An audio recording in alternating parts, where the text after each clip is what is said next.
It's NVHA 14-0001, our 391st interview overall. It's March the 26th, 2014, and we're in Anderson, Indiana, at the home of Margo Myers. And first of all, I'd like to thank you for allowing us to come and do this interview. Let's start off with the basics. What is your full name? Margaret, M-A-R-G-A-R-E-T. Okay. Got it? Okay, I do. This is for the Myers, camera. M-Y-E-R-S. Okay, do you have a middle name? Or No. no? Okay. And what was your maiden name? Alsop. Alsop. How do you spell that? A-L-L-S-O-P-P. Okay, okay. And what is your date of birth? 3/24/24. Okay. Or is it 24/3/24? We do, you said it the way we do. Yeah. In England, it would be 24/3/24. Oh, okay, okay. More of the military flair. And March 24th. and what was your highest rank in the military? PFC. Okay. I don't know if it even was an FC. I Okay. think I was just a private. So, well, PFC Myers or Alsop as it would have been. Yes, it would. Okay. Where were you born? Sunbury-on-Thames. S-U-N-B-U-R-Y. Do they put a dash between Yes, they do. Yeah. Okay. dash on dash Yeah. Thames? T-H-A-M-E-S. So, I know where London is. But I know where London is, so where is it in relationship to that? Oh, darned if I know.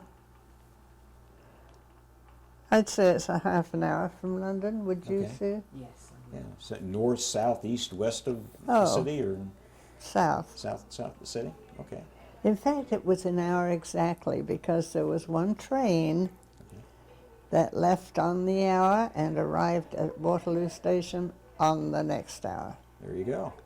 That's a good way to measure it. Yeah. Mm-hmm. Now, were you born at in a home or in a hospital? Where were you born? There was a nurse in Sunbury-on-Thames there who took expectant mothers into her home for their confinement, and she helped the doctor deliver a baby. Okay, well, that's an interesting way of doing it. I've heard of midwives coming into the home, but not the wife or the mother going into the midwife's Well, place. one of my mother's very close friends had just had that experience, and she said, you really would like, they called a nurse somebody, Right.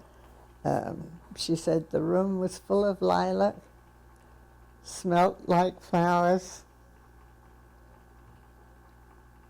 Perfect. Wow. Wow, what a picture. That's terrific.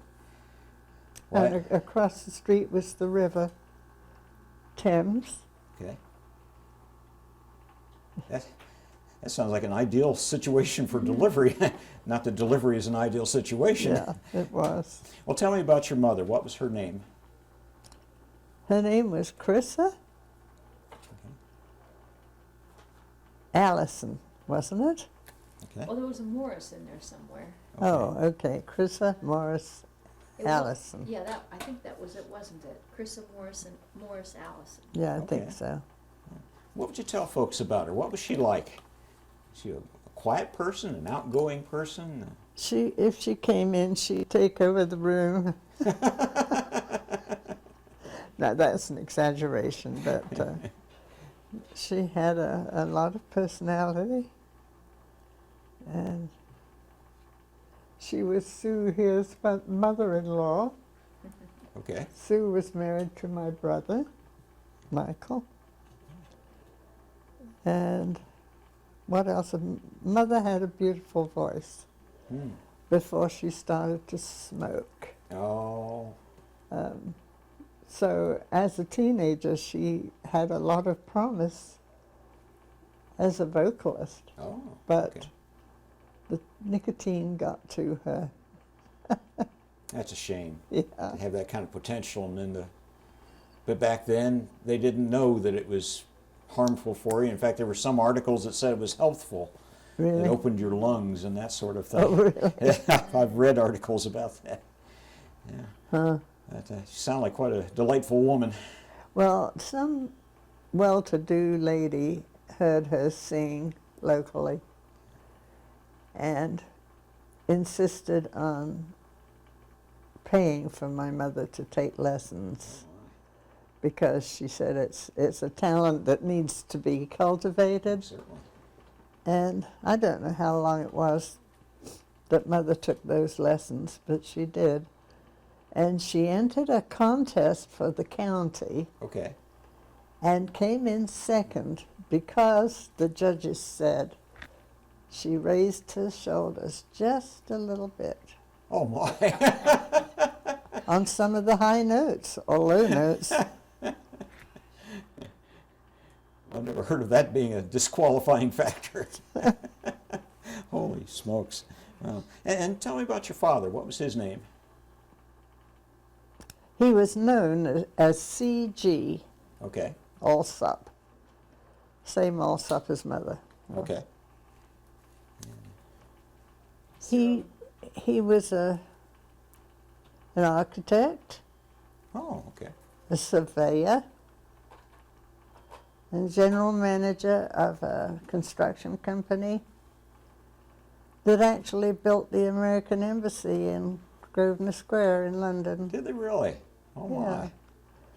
So he died when he was 44. He was killed by a German bomb. Oh.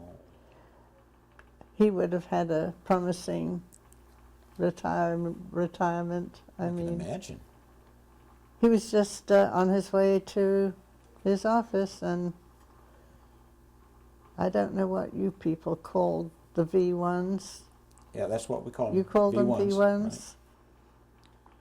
He and his friend had decided they spent too much time in air raid shelters.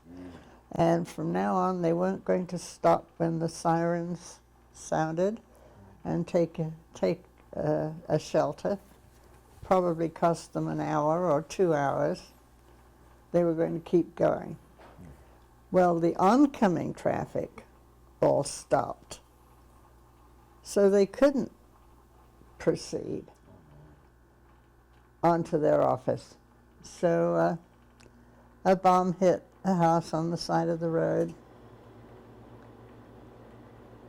And my father's friend got up from the ground where he had stretched out. We were always told, you know, flatten out.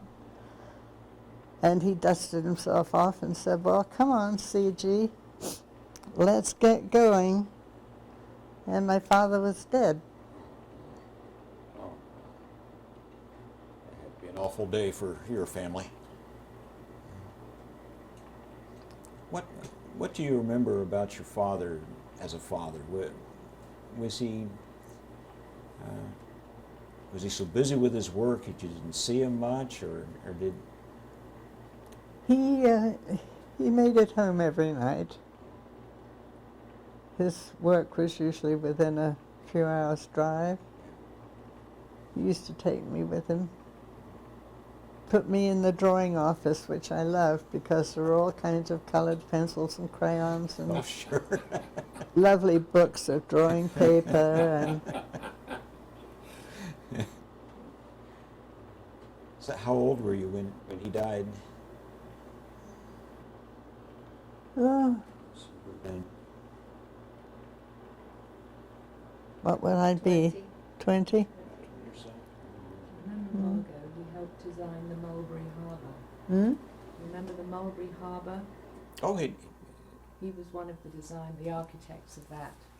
That's right. your father helped design the Mulberry? Oh my word! Yeah, that was an amazing piece of work. How in the world they came up with that idea, and it just worked so well.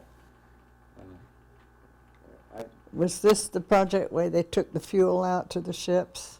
Well, they created a dock of sorts that they were floated over and Yes. assembled, and Yeah. they were able to keep. He did design that floating dock. Oh, that was an amazing You piece of sent work. me a clipping out of the newspaper, Sue. Sue was married to my brother. I visited what remains of it at Aramonche. Oh, you did? Oh, really? I did. Wow. That would have to be a wonderful line of work, because you can look at something you did and say, look what I accomplished. It's not just putting a washer on a screw like so many fellows have to do in life. I've always loved that type of work. So do you have any, okay, you had brothers and sisters, I take it. Excuse me, I had a brother, a sister who died in a fire in the kitchen. No, she died in the hospital. The fire was in the kitchen and she was taken to the hospital where she died. 5 years old. 5 years old? Oh. What was her name? Dorothy. Dorothy? That was a popular name at that time. Yes. All the Dorothys I have ever met were about the same age. Isn't that funny how they works? Yeah. And what is your brother's name? Michael. Michael. And what became of him in life? Ask his wife. He was a building surveyor. He's a building surveyor? Yes. Okay.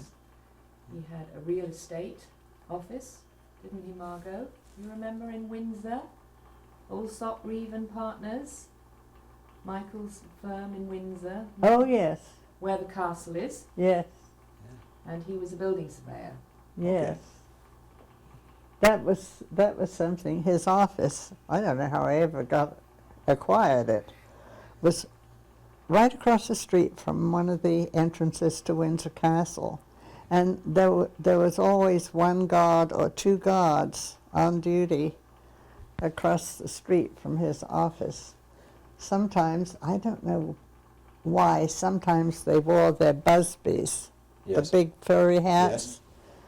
hats. Other times they didn't. I suppose there was a reason for that. Their neck got tired.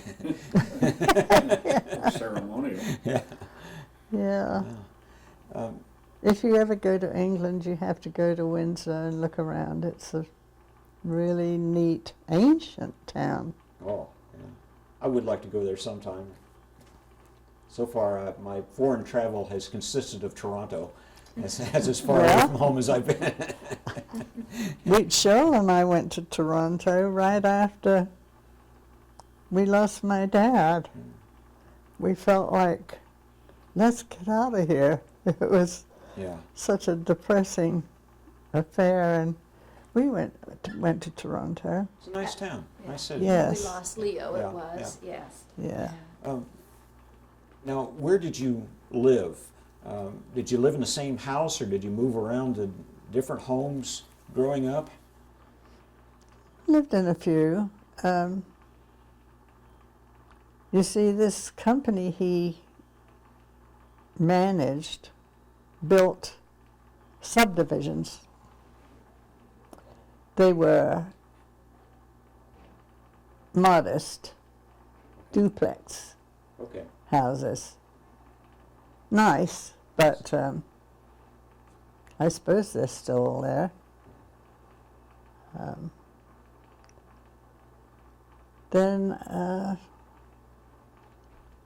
I don't know where we are. Well, in 1938, England began to get on a war footing, and once you got into the war, it all changed for your dad. Yes, he talked his superiors, who were brothers, into starting a department for bidding on government contracts, because he could see that there was going to be a war, Certainly. and he wanted his company to be in on the ground floor of the shelters they built, underground air raid shelters, and they had to submit bids on all of these Right. projects. That would be an undertaking in itself, establishing air raid shelters in such a quick amount of time. They didn't have a lot of time to do this. You know, you've read, I'm sure, that Chamberlain went to Munich and met with Adolf Hitler, Yes. came back to Britain and said, peace in our time. Yeah. He and Hitler had hit it off and all was well, you know. But that night, and I even remember it, we were we lived in a small hotel across the road from a park. Okay. And after Chamberlain came back and said, peace in our time, all is well, you know. That night they were building air raid shelters. Oh. In my full view, I thought, what's going on, you know? Somebody didn't believe it. I've heard it said that he took a lot of heat for saying that, but I've also heard it said that he did that in order to give Britain more time to prepare. I've for the heard war. that too. I don't And I know. wonder if maybe he was unfairly judged for saying that, but it certainly didn't sound very well in history. Peace in our time with Hitler. But, you know, when politicians are faced with having to make important statements, they're liable to make up a little here and there. Yes. It's not exclusive to England. We certainly do it well here. I don't know why Chamberlain said, Hitler said, peace in our time, or he and Hitler Right. had this conversation. I don't know if it's really true or not. You don't really know what's true and what isn't. You don't. In an emergency situation, you know the government's going to put the best face they can on episodes, and so you'd always wonder, well, I wonder if that really took place or whether it just made good copy, you know. True. That's true. Going back to your family, did you know your grandparents on either side of the family? I knew my father's parents. What were their names? Nancy and, oh, heck, I don't know. I never was allowed to know he had a first name. Grandfather. Grandfather also. Yeah. Grandpa. So what do you remember about them? Well, he smoked a pipe or a cigar or something. Smoked something. He was a chauvinist. Oh. He really thought that his wife, my grandma, could take the bus uptown and go to Marks and Spencer's and buy canned grapefruit. He was very fond of canned grapefruit.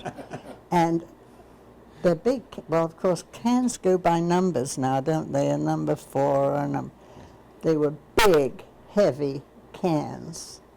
And she took the bus uptown, got about as many of those cans of grapefruits as she could manage.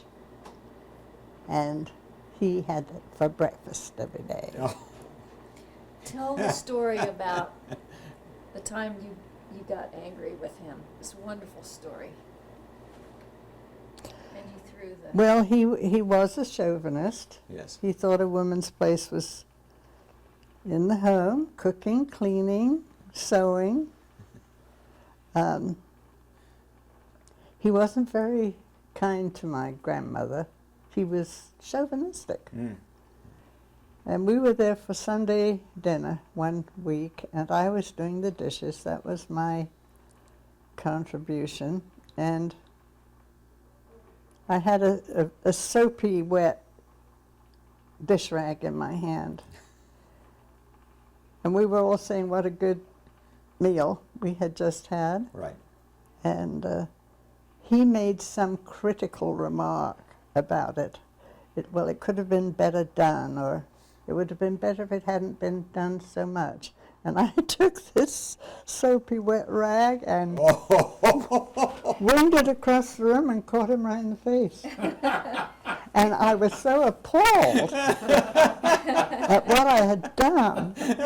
I ran up the stairs, threw myself on the bed, and thought, you couldn't have done that. You should have done that. And then my dad's brother, who was there that day too, came up and said, it's okay, Margo, it's okay. he had it coming. It's Uncle Charles. Oh, that's funny. Oh, that's good. That is good. Oh. But he intimidated everybody. It was worth it just for that story. That's great. We've done good already. So what do you remember about your grandmother also? I remember her carrying those cans of grape. Yeah. She was a good baker and cook, and kept a nice house. And actually, her house was the open house for the company my dad was working with for a while. They were selling medium-priced, not row houses, independent homes.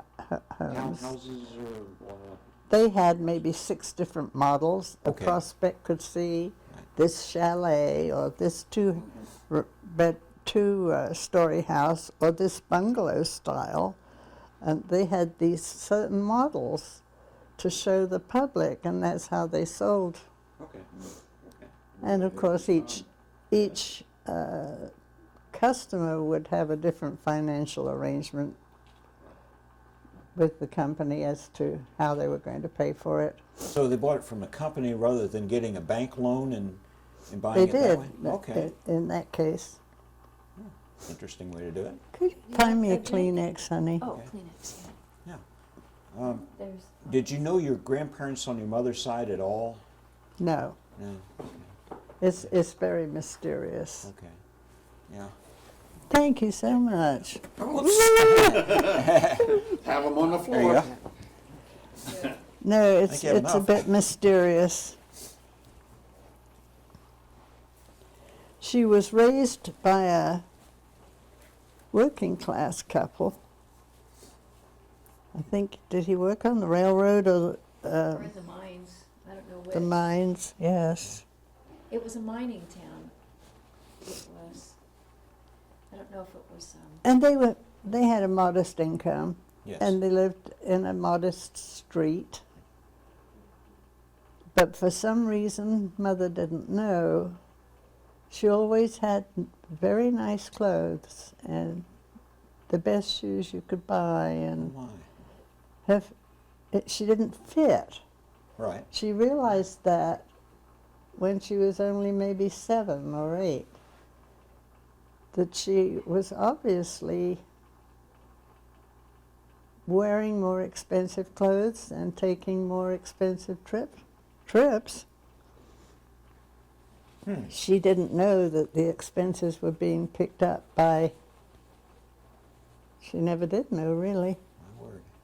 It almost sounds as though maybe she was adopted and her Raised by foster. biological parents maybe sent them some money to help out. That's about how it was. That's what it sounds But like. we never were quite sure, because the money always came for voice lessons and one thing and the other. But she never, oh yes, after she was married and had a couple of children, she became more interested in her own parentage, Okay. and she took a trip by train. She did a lot of reading and Right. figured it out. She wanted to find her mother. They had always sidestepped her queries and questions about her mother. So she found out enough that she knew how to find her mother, and she took a train and I think it was probably an hour or 2 hours train ride. And she did find her mother, who was unmarried and living with an unmarried sister. I'll be darned. Wow. So she didn't find out too much, really. Well, it's still that much is an amazing find for those times. They kept things pretty well buried back then. But it did make sense that she always had what she needed in the way of voice lessons, clothing. But the couple that raised her didn't have that kind of money. Wasn't there a beautiful home or castle nearby that There there was. might have been a connection with? That was Don't know. pure fantasy, really, but the Duke of Fantasy. Portland, look him up in Google or whatever it is. Yeah, we've done The Duke of Portland. Well, we'll just assume that you descend from royalty. So. Well, I figured it. I was born on the wrong side of the blanket, as they say. Oh, okay. When you were a young girl, did you have any childhood heroes?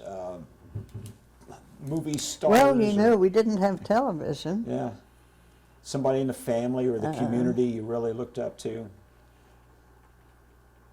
Can't think of anyone. Yeah. Really, I was more interested in my friends, you know. Yeah. Where did you go to school? Well, I went to 13 different schools. Sounds familiar. Truly. Uh-huh. Yeah. I went to boarding school. Okay. You meet people in England whose parents are serving in India or other parts of the other colonies, and they tend to put their children in boarding schools for an English education Okay. while they tore off to Africa to kill lions or something. Really a mixed bag. It would be. But I was a weekly boarder. I went home for a week, went and spent weekends with my parents. Okay. Some of them, their parents were abroad. How old were you at this time? Well, maybe 16, Okay. maybe. Teenager. We hear of boarding schools in the movies, and it's always, I'm going to ship that child off to boarding school, like I don't want the child. And it has a negative connotation. What was boarding school like for you?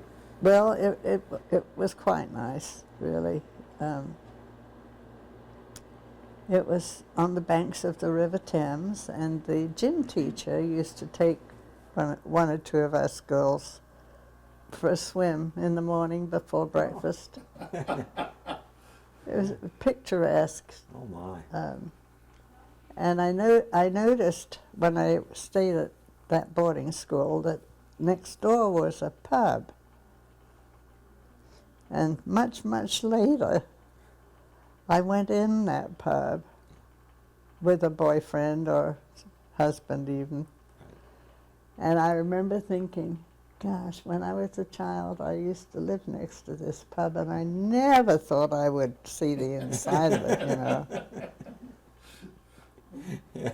Is the drinking age the same there? Did we talk about this?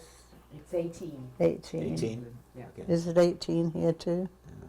The age you can buy a drink? 18 or 21? I don't. I think it's. 21. I think it's 21 now. here, It's yeah. 21 Oh. here. Yeah. They're talking about 18, but it's never, you know, let's see now, we've been talking about that for 60 years now, about 18. Yeah, if you're old enough to go to war, you ought to be old enough to. drink. Absolutely. That was the whole point, and it Yes. still hasn't happened. Yes. So, you went to boarding school. Did you go? Was that the equivalent of a high school, or how? I'm trying to figure out how to equate that. I don't know. Because we went to elementary school, and then we went to a junior high school. Yeah. or middle school, and then Of we course, went to that's high what school. my children did. Okay. Cheryl, here, my daughter, and I have a son. Well, your first school, though, was charming. It was run by 5 sisters, you said. It was. Oh, It okay. was. It was in a little English village. Have you ever been to Elam? Do you know, I haven't. I shall definitely go when I get home. It probably doesn't look a thing like it did when I. I have to try and find South Lodge. Yeah. Yeah.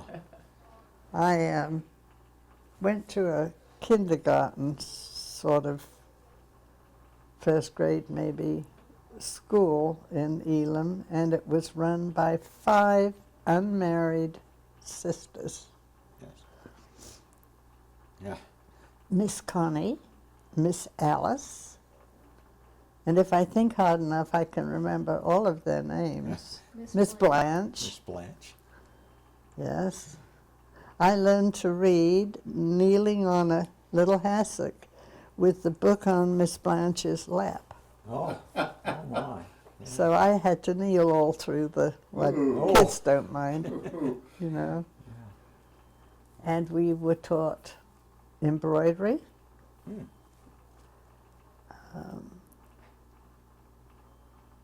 I can't remember what else would have been different. We didn't have typing, you know, Yeah. that long ago. What was your school like, Sue? Well, I went to boarding school as well. You went to boarding school. Yes. Where was that one? That was in Malvern, where the hills are. Oh,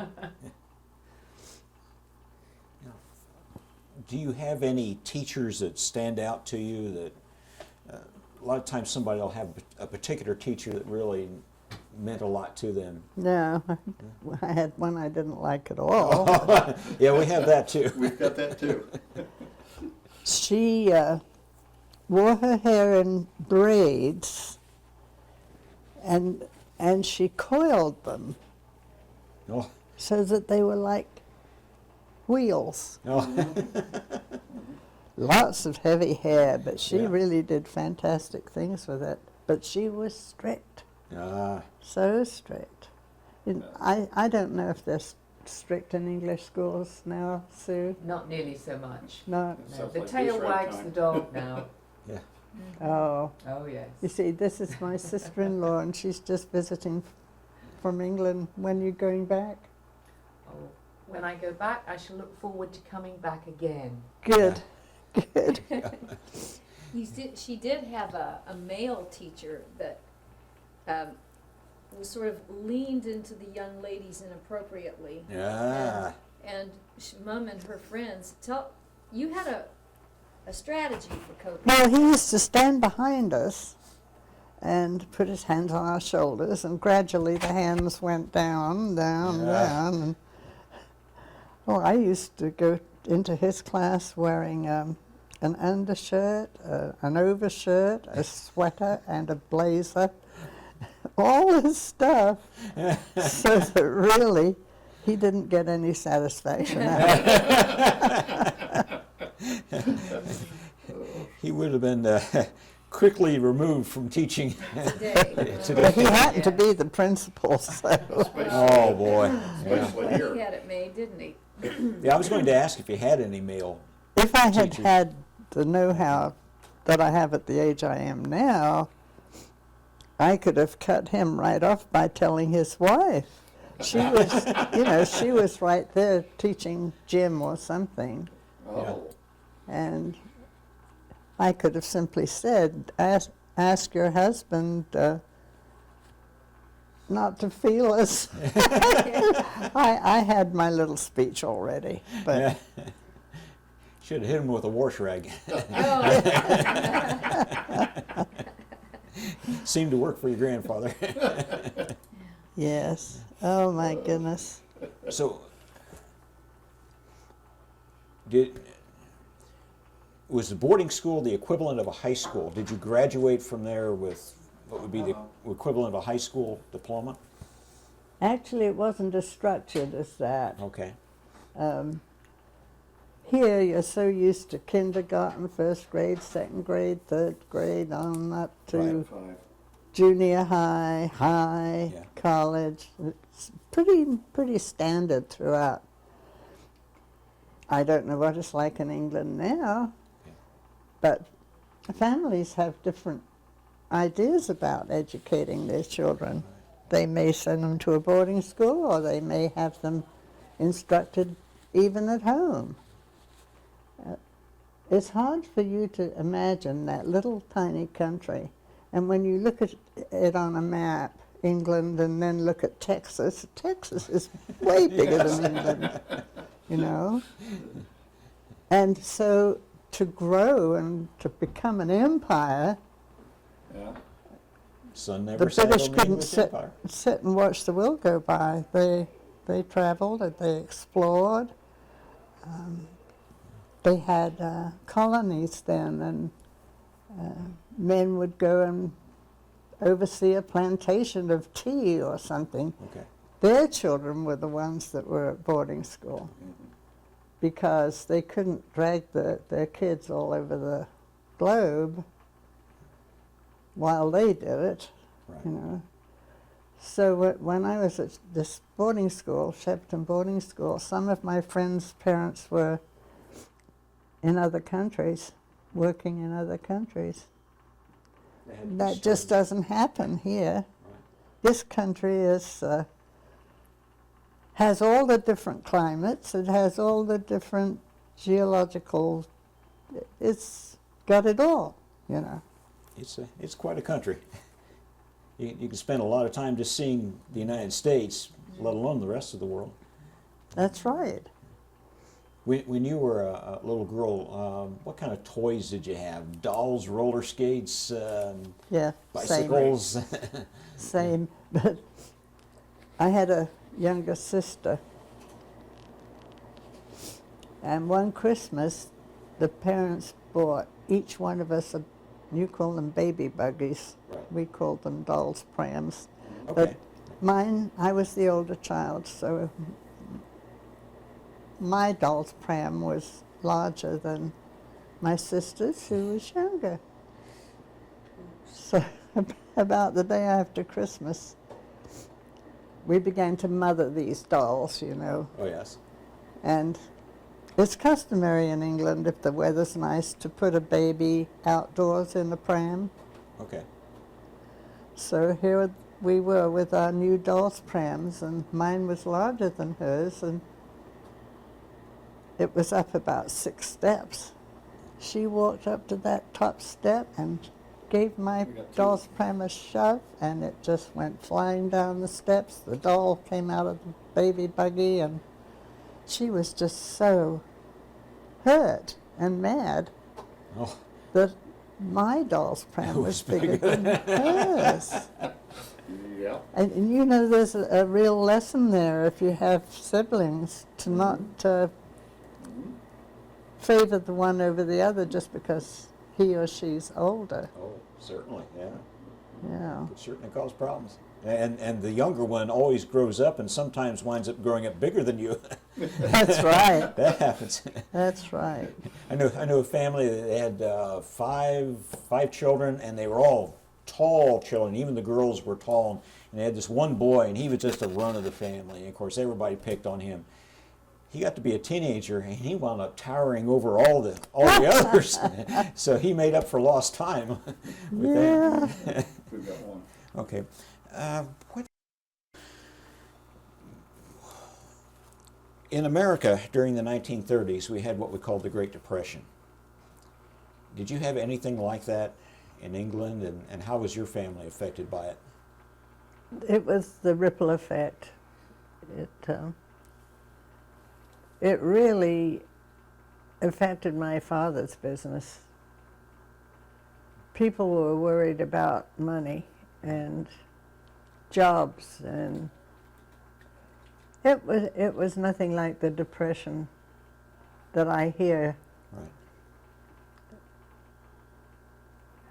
Well, There are some people my age who were here. I'm thinking of Dorothy Yes. and Doris during the Depression. And it was unorthodox in many ways. I think a doctor might get a pound of butter for a visit. Mhm. Right. People didn't have the money to spend on anything that wasn't really a Absolutely necessity. necessary. Hmm. That's true. That's true. And I guess it was, I was a bit too young to know about the family's finances, really. Right. Oh, we speak of the greatest generation over here, and of the folks who fought in World War II, and grew up in the Great Depression, but I think their parents had it even worse because they had to bear the brunt of feeding their children through the Great Depression, and then they were the ones who received the telegrams and saw the Western Union man coming up Yeah. the porch during Yeah. the war. I have a lot of respect for that generation. So when were you first aware of Hitler and what he was doing? When he first You came on know, the scene in Germany, he was kind of a rock star. And I was in boarding school part of that time, and I used to listen to Adolf Hitler on Did the you? radio. yeah, He sounded like a maniac to me. I mean, I was just a young teenager. yes, And he was introduced by the BBC as the Führer of Germany, and big deal, big shot. And he talked really fast, and of course in German, which I couldn't understand, Right. but I did at least listen to Hitler. interesting, interesting. What was the general impression in England at that time of him? Did they know by that time that he was a bad guy, or did he? He, as I recall, he had pretty much shown his colors. He had crossed the border into Poland. Oh Is yes, that right? yes. Mm-hmm. And our cheap newspapers, what do you call Tabloids. tabloids? Tabloids, Yes. yes. Focused on he and his girlfriend. Oh, Well, that hasn't changed. Do you remember her name? Yeah. Ava Braun. Ava Braun. Eva Yeah, Braun. Yeah. I don't. We used to hear a lot of erroneous news. We found out later that he was, in fact, killing Jews. Not just killing Jews, but torturing Jews. Right, trying to eliminate them. Yeah, get rid of them. And I remember a family moving into the house next door to us, and they were Jewish, and they considered themselves very lucky to have been able to get to England Oh my, yes. out of the reach of.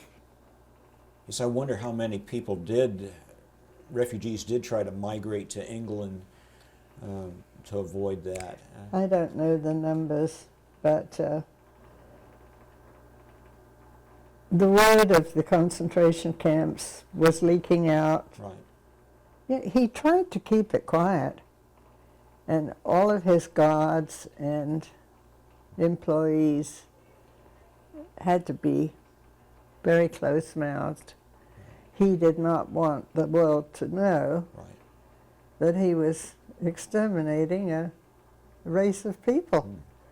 Besides, that was just one of his vocations, Right. was to get rid of the Jews. There are people today who still deny that it ever happened. How Yes, can you do my that? daughter here is a school teacher, and I think she said some of your students didn't believe some of these stories. I had a student that was of a right-wing political persuasion that diminished that, but I think that has to be explained by just ignorance, you know. Ahmadinejad, the recent prime minister or leader of Iran, completely denied it. And no, I've seen the pictures. I've talked to the people who were in those camps and walked and liberated those camps, and it was very true. Well, my husband was one of the soldiers that went into those camps did too. he? Did he now? And he didn't even want to tell me about it. Well, we weren't married, but Right. we Not were uncommon. dating. I think a lot of soldiers came back from the war and they didn't talk about it much partially because they didn't want to relive it, partially because they wanted to protect their women. If you understand what I'm trying to say there, and partially because they had no bragging rights because the guy next to him, working next to him, went through the same thing, and so they just didn't talk about it. Right. It was a mixture of things. Do you remember hearing, Margo, about the German parents that send their children to England? And it was called the Kindertransport. They sent them by train up until the very day that war broke out. And they sent them to England on their own to be looked after in England, never knowing whether The they German would see children. them again. Yes. It was called the Kindertransport. It sort of rings a bell, Sue. Yeah. Wow. Now, that's the first I've heard of that. Oh, really? There was a movie called The Pied Piper by Neville Shute, and one of the deals in that was that he was captured by a German officer, and the German officer kind of on the quiet said, "Would you take my niece with you?" And that reminds me of that. Yeah, and when Castro took over Cuba, Cubans started coming in boats, rowboats, whatever they could to try to get to the United States. Were people crossing the English Channel in the same way and to try to get to England and away from the continent? Dunkirk, Well, Dunkirk, that was that was a whole different thing. Yeah, yeah, that but was. I mean, That's just what I thought it was. just people on their own, just trying to sneak into England. Yes, there was a Jewish family lived next door to us at 245 Malden Road, New Malden, Surrey, England. They were a Jewish family that got out, Yeah. but they still observed. They had a tent in their backyard, and I commented to my mother, Sukkot, "What are they that was. doing with this tent out in the backyard?" And what? It was Sukkot. It's because I was near to a Jewish family, close to them for a long time, and Okay. that's at Thanksgiving they build a little tent and they have a little harvest Thanksgiving ceremony, Festival okay. of the Tent. festival of the tents. They Okay. call it Sukkot. Huh. I'll be darned. But they were thankful to get to England because I don't know of anyone that was mistreated in England, whether they were black, white, Jewish, Right. or whatever. In my living memory, there's never been any. There might have been individual dislikes and, There's been racism. yeah, Oh, yes. yeah. Well, But Yeah. that came later. England abolished slavery long before we did, so you were ahead of us on that. Eventually, the war came to England. You could probably see it approaching. You probably knew what was coming. What are some of the things that were happening before they started bombing? The beach. Well, one of the projects that my dad was involved with, and my dad was married to Sue here, and so she knows as much as Your I brother, do. honey. Sorry, yeah, I get Michael and my dad mixed up. They're both gone, and I guess my memories. I've even forgotten what we were talking about. We're talking about how you were first aware that war was coming to Oh, England. yes. Some of the preparations you were making. Chamberlain came back from meeting with Hitler and said famous words, "Peace in our time," inferring that he and the Fuhrer had come to agreeable terms and that the differences were not going to amount to anything. Well, that was all fabrication, because as he was saying it, and I heard it on the radio, I was a young teenager, that there would be peace in our time, and that Chamberlain and the Fuhrer had conversations and so on and so on. And as I was hearing that on the radio, I could see across the street they were building air raid shelters. So why would they be building air raid Yeah, shelters? for peace. Yeah. They knew what was going to happen. Yeah. Right. Mom, I'm going to jog your memory. One of the most chilling experiences you had was that day on the beach that you were walking and you heard a plane. Oh, Oh, yes. come on. Because CG thought the family might be safer if they stayed near the coast instead of near a target in London, Okay. right? Yes. So you moved to Bracklesham for a while, and that's where that To a happened. bungalow on the seashore. Yes, and I used to like to walk, especially along the beach. And this particular day, and another thing, the English people began to recognize the sound of our planes and the German planes, Oh, okay. the Heinkel, and they began to really tune into those German engines Right. and recognize them. And I was walking along the beach one day, just relaxed, and I heard this throbbing of an aircraft engine, and I thought, that's not a Spitfire, that's not one of ours. Right. And it was a low ceiling, it was a cloudy day, and that wing, it got louder and louder, that wing came down out of the clouds and then way up. It had a big swastika on it. Ah. That young pilot no more enjoyed being that close to the English beach than I would to know he was there. They used very young. That was one of the stories that went around during the last part of the war, that the Germans were training very young men to go on Sure these they were. missions. Partly because they probably wouldn't come back. Yeah. The British had anti-aircraft fire. They did all they could to protect London and other targets. Do you remember seeing the anti-aircraft fire during the night? Oh, yes. Yeah. Imagine that was quite a scene to Yes. really lit up the sky.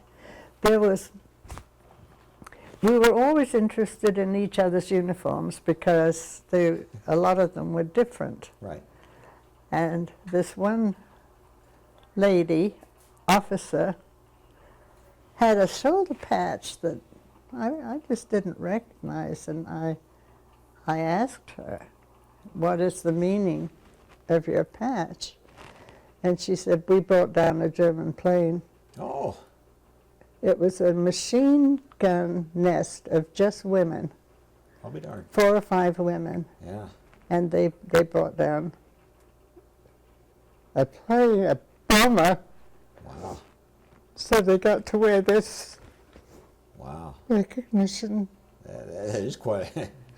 Yeah. That is quite an accomplishment. But not as easy to hit as what you'd think.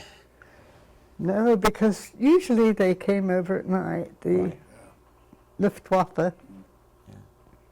but sometimes in the daytime. And some of those German pilots bailed out. They just let the plane go on to London or Birmingham or one of the target areas, and they came down by parachute. Huh. I'll be darned. But they had scoped it out ahead of time. We didn't realize it. When I say we, I mean the English didn't realize that there were so many German spies coming over as Okay. merchants or any kind of disguise. And that way they built up they called it the fifth column, so that when they did invade Britain, which was Hitler's plan, they would have an organized support group. Right. But the English began to get very wary and suspicious of anyone that was new in the neighborhood for no particular reason. Okay. Loose talk costs lives. That's right. Okay. That okay. was the slogan. Loose lips, sink ships. Ours Loose was loose lips. lips and ships. That was here. I wondered what the equivalent was. Thank you. Yeah. And then when the bombing started coming on a regular basis, life just had to change dramatically for you. It did. Food was an item. We all had ration books Oh, that sounds with familiar. coupons in, Right. so that one coupon might be good for a pound of hamburger, one coupon might be good for a pound of butter. Right. Pound of butter?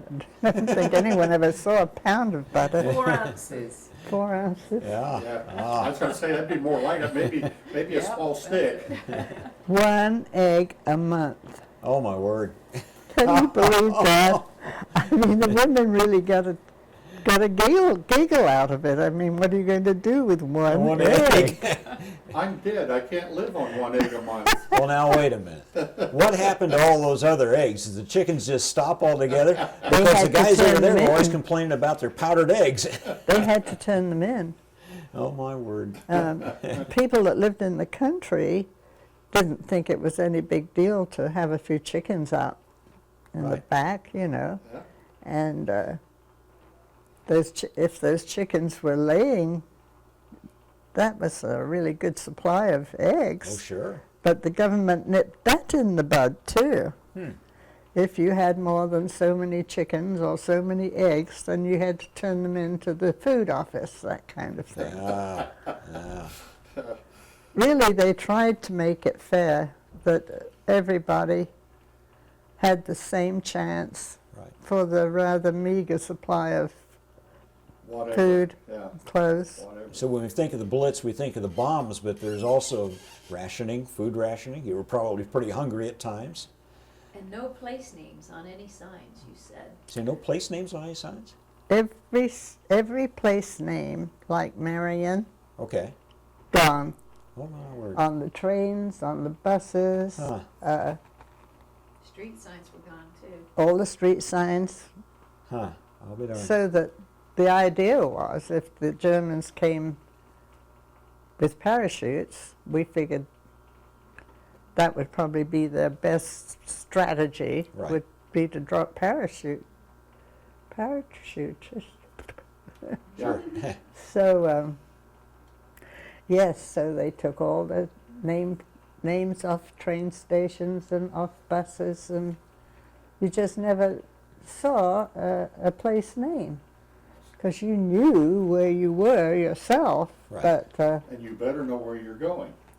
right, Yeah, okay. right. Yeah, that makes sense. Makes sense. If someone's asking directions, well, Then they become suspicious, don't they? Yeah. mm, That would make sense. Yeah. So the bombing itself, which was worse, the night bombing or the day bombing? Which was worse for you? Well, I think the night bombing was scarier. We have a natural fear of the night anyway. Darkness, little children want to have lights And on we in had their a room. blackout, you know. Yeah. Britain's blackout was no joke. That window covering would never do. Right. You weren't allowed to light a cigarette on the street. Mhm. Because when you think about the population, Sure. how many millions there are in London, if they're all lighting up cigarettes, Yeah. that would be a glow. But food was scarce. Clothing, you had to have a clothing coupon book. Maybe 5 coupons for a pair of shoes, maybe 25 coupons for a suit. I don't know how many coupons were in the book, but it really kept a tight squeeze and tried to be fair. They really tried to make sure that people with more money did not get more food or clothing. they figured out a fair system, and I think they must have been doing that long before it was needed. It was so complicated, and every individual had their own coupon book. So, you know, that didn't happen overnight. I'm always fascinated by the logistics of somebody setting up a system like that. And there's a lot to that. And they're just as important as the frontline soldier. They are. Because the frontline soldier is only as good as the ammunition and food getting to him. And the women took over a lot of jobs. Mhm. Bus drivers in London, Right. even, you'd see women driving, and Over here we called them Rosie the Riveter because they worked in the factories. And that's right, they did, didn't they? yeah, Yes. my mother-in-law joined the Navy. Oh, did she? Yeah. Yeah. She had a, do you remember Tyrone Power?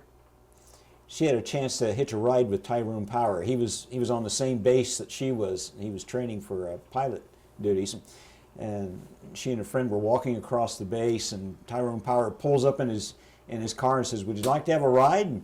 And the one wave said, "Well, sure, you know."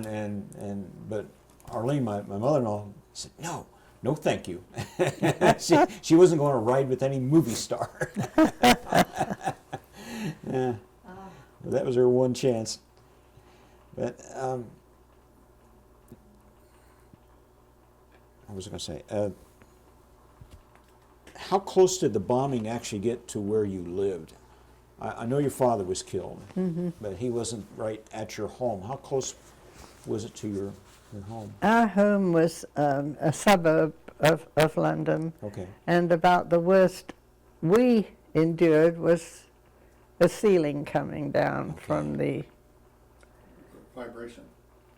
a bomb that was not close enough to hit us, but there were casualties every single night and every single day. Bet you could still feel the shake of the ground when there was a large explosion, even a mile away. The children were all sent out into the country.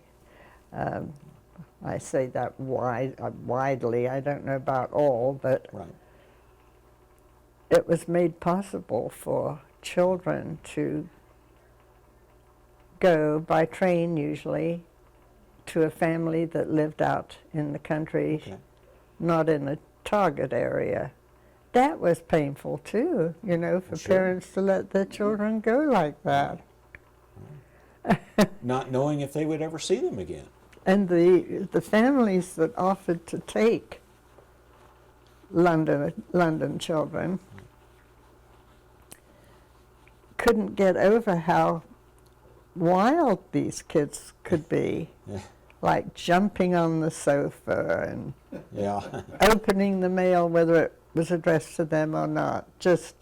They were just like little savages, according to the refined English families that they lived with for a while.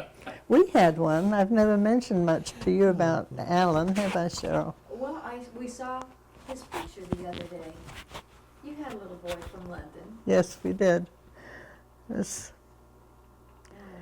parents sent him to this beach place where we were living at the time.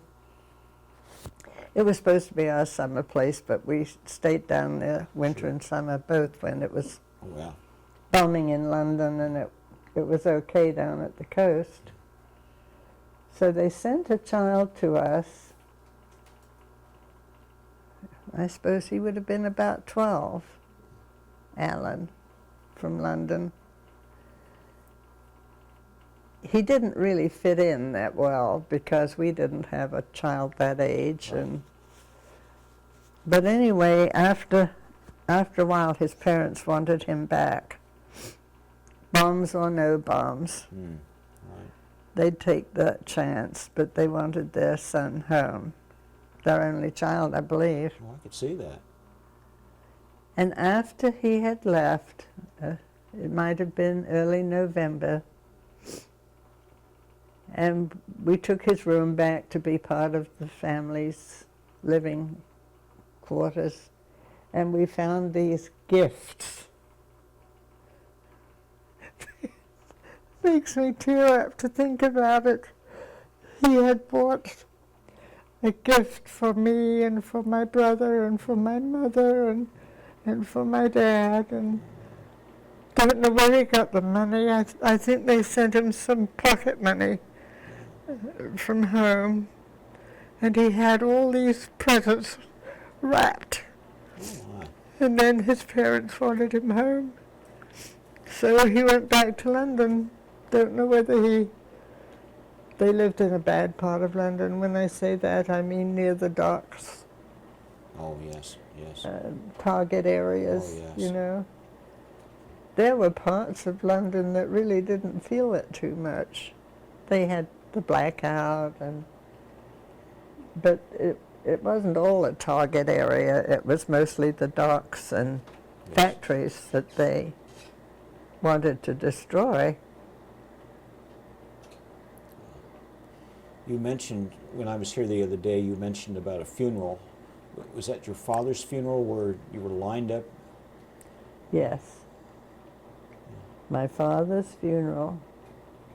And we had all specified cremation in our family. We believed in it.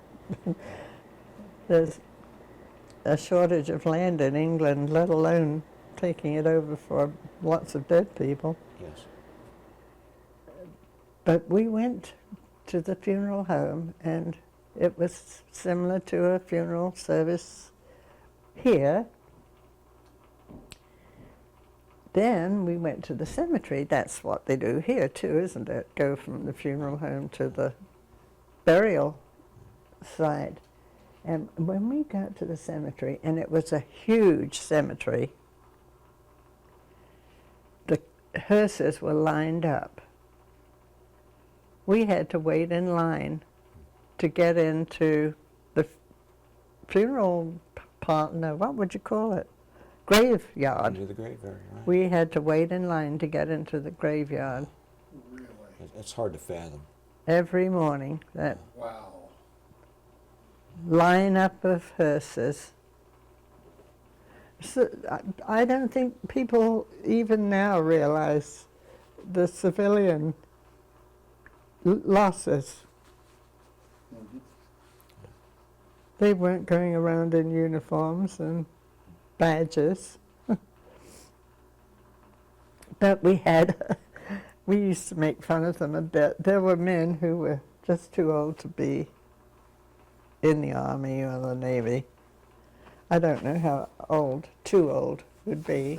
but It depends. so they enlisted in the local fire watchers group. Okay.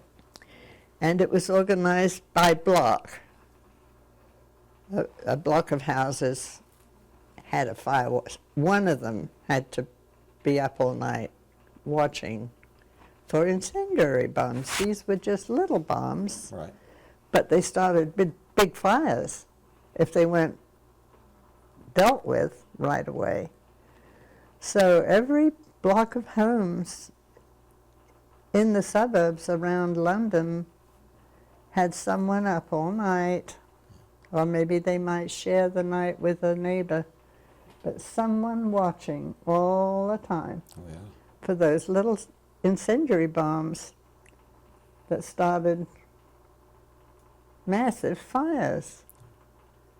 Now, I don't know if the British Army, Navy, Air Force had anything like that, but these Germans just dropped them dozen after dozen after dozen. And Yeah, we had them We had them too. at some point. did you? Yeah, we Yes. had them too. I know of one incident where they deliberately used them on Tokyo. Oh, I see what you're saying. And just, they literally set Tokyo on fire.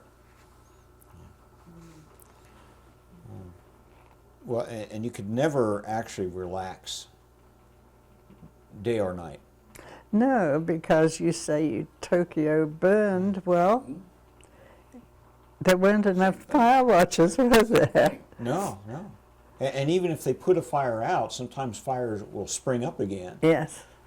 So you would always have that threat of it reigniting. I think 15 was the age that they determined an English boy or girl was old enough to be a fire watcher. Okay. And we had a little bit of training. We had a bucket of water. Yeah. And what else did we have? A stirrup pump, Okay. the kind you used to blow up a tire, Sure. you know? Yeah.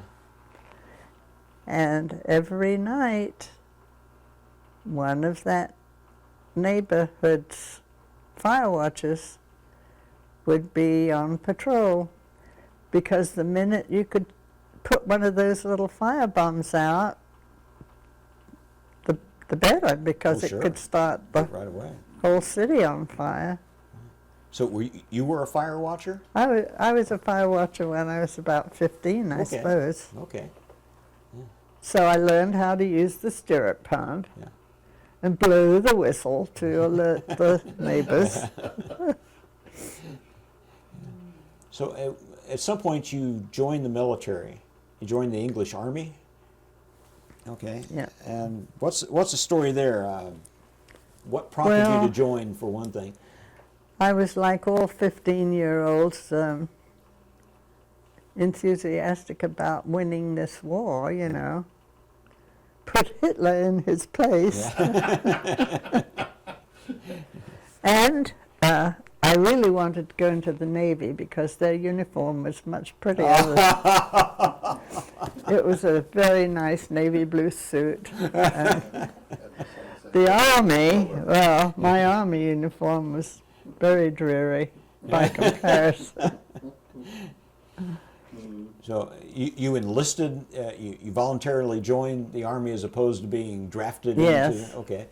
Um, And how old were you at that time?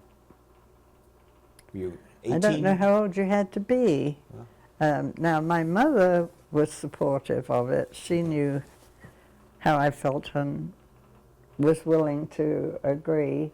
My dad was out of town for a few days. When he came home, Whoops.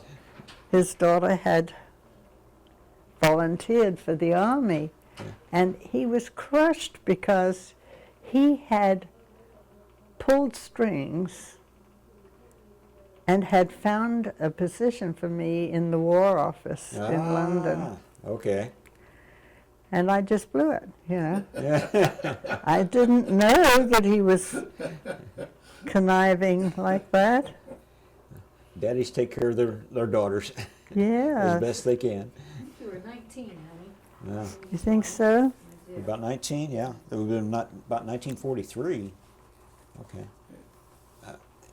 England was very different in 1943. You've gone past the Blitz for the most part. Were they still bombing? They were still sending V-1 rockets in, but were they coming over with bombers like they were? Yes, that sort of petered out. Yeah. I don't remember us being too upset about them, although they had one on display in the next town or somewhere. The V1s.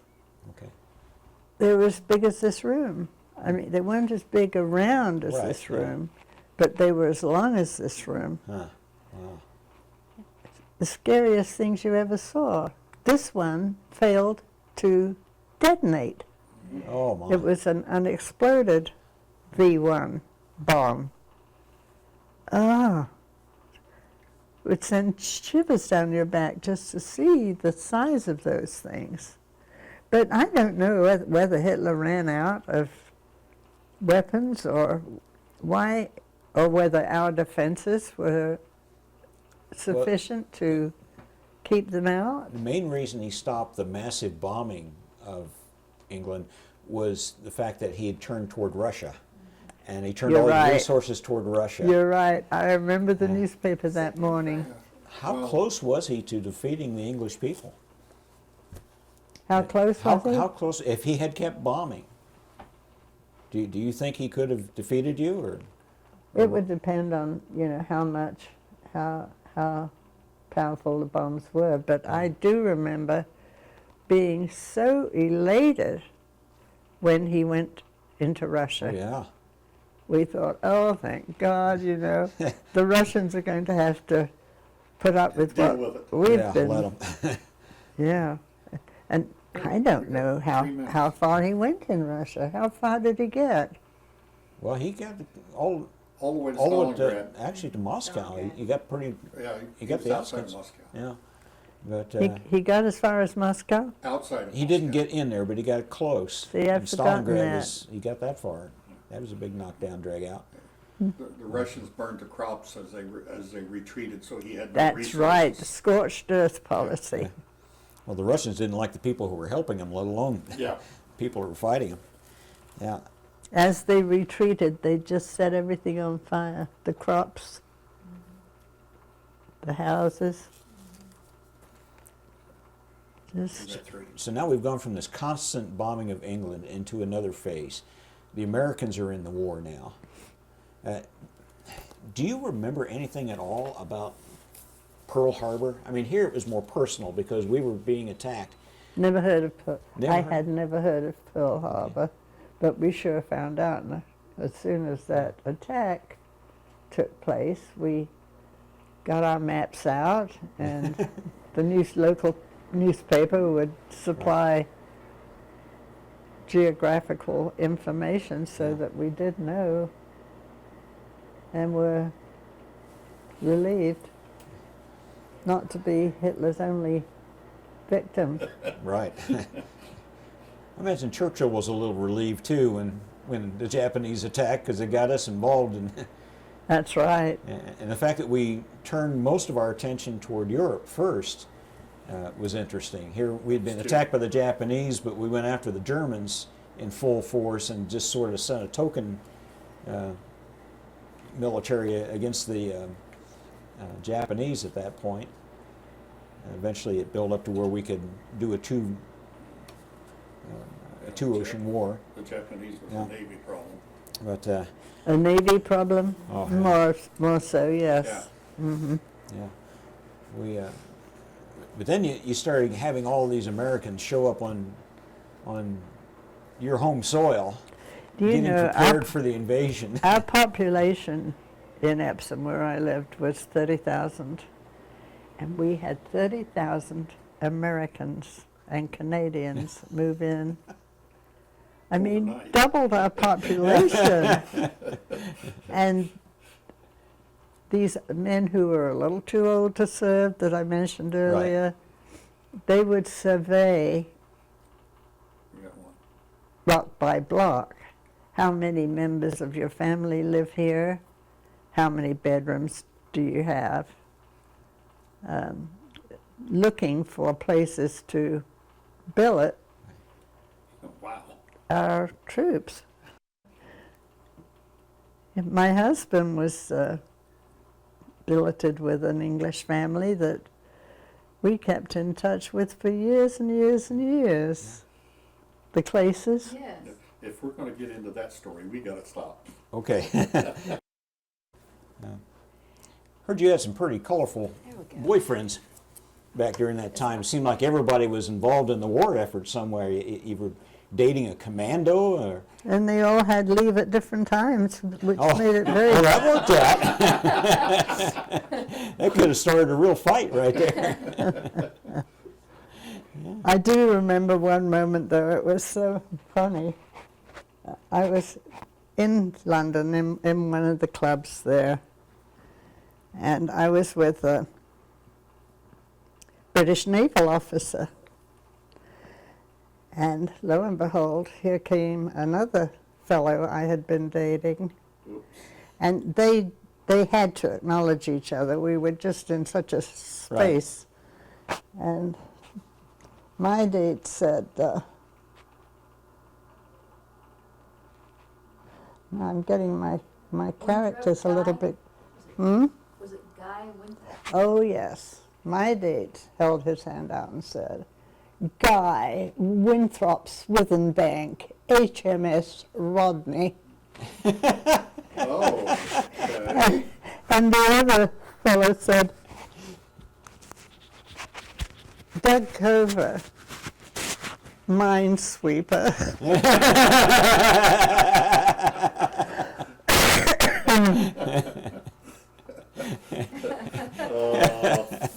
That's funny. So, I know you were married. What was your husband's name? Leo. Leo, and he served. Oh, okay. First of all, how did you meet him? We were on the same base, Okay. Longford Castle. It was a real castle. Oh, okay. And there was a group of Americans stationed there, and I was one of the English ones that was stationed there. And this was all pre-D-Day. And we were all involved in preparations for D-Day. Right. But we couldn't share that in the evening on a date Right. because we had to sign a document Confidentiality, yeah. Oh, yeah. that we understood that if we discussed our work, the penalty could be death. Mm. So you just keep your mouth zipped up. That's for sure. Yeah. So, when you first met him, did you say, "Oh, this is the one," or did it take a while for him to grow on you, or? Yeah, I used to see him around, and I thought he looked like a nice guy and good-humored fella. And I guess, I know, I was on the switchboard one weekend. We had a little switchboard for our part of the camp. Right. And it was my turn to be on the switchboard that weekend. And it was his turn to be on duty at his part of the camp. Right.